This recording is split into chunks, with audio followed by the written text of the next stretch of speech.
നമ്മളൊരു വീടുണ്ടാക്കുമ്പോൾ അതിനൊരു ഫൗണ്ടേഷൻ ഉണ്ടാവില്ലേ?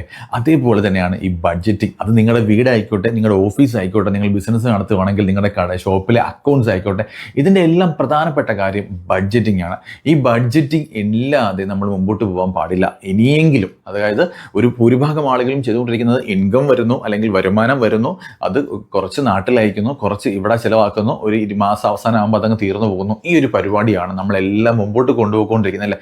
ഇതിനൊരു അവസാനം വേണം. അതായത് ഒരു ബഡ്ജറ്റിംഗ് ഉണ്ടാവണം. എൻ്റെ ഒരു മാസത്തെ ചിലവ് എത്രയാണ് എന്ന് നിങ്ങൾ അറിഞ്ഞിരിക്കണം, അറിഞ്ഞേ പറ്റൂ.